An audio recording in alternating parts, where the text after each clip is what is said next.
সপ্তাহের ব্যস্ততম দিনে সাত সকালে কলকাতার বুকে দুর্ঘটনা। রাজারহাট থানার অন্তর্গত হারোয়া ব্রিজের গার্ডওয়ালে ধাক্কা মেরে খালে পড়ে গেল যাত্রী বোঝাই একটি বাস।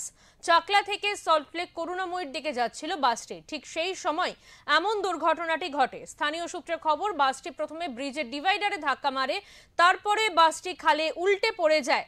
বাসের মধ্যে থাকা 40 জনের বেশি যাত্রী আহত হয়েছে বলে পুলিশ সূত্রে খবর।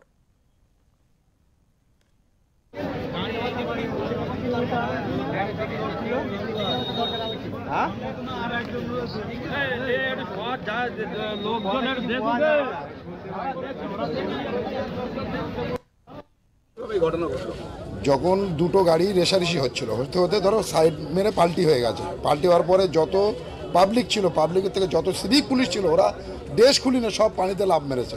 ঠিক আছে, ওই অবস্থায় যে কজনকে বাঁচানোর মতো, যাই করার মতো সিভিক পুলিশরাই করেছে সব কিছু।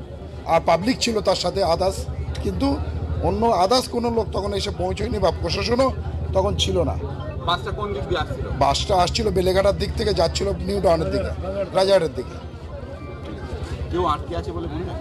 এখন যতক্ষণ না গাড়িটা উপরে ওঠানো হচ্ছে ততক্ষণ বোঝা যাচ্ছে না যে ওর ভেতরে নিচে কিছু কেউ আছে কি না, কি দেখা সম্ভব না বা বলা যাচ্ছে না। প্যাসেঞ্জার কম বেশি অন্তত 20-40 জন আহত হয়েছে, সবারই টুকটাক লেগেছে। তার মধ্যে 5-6 জনের অবস্থা গুরুতর। ঠিক আছে, এখন তাদেরকে নিয়ে যাওয়া হয়েছে রেকজয়নী গ্রামীণ হসপিটালে নিয়ে যাওয়া হয়েছে, কেউ কেউ নার্সিংহোমেও নিয়ে গেছে।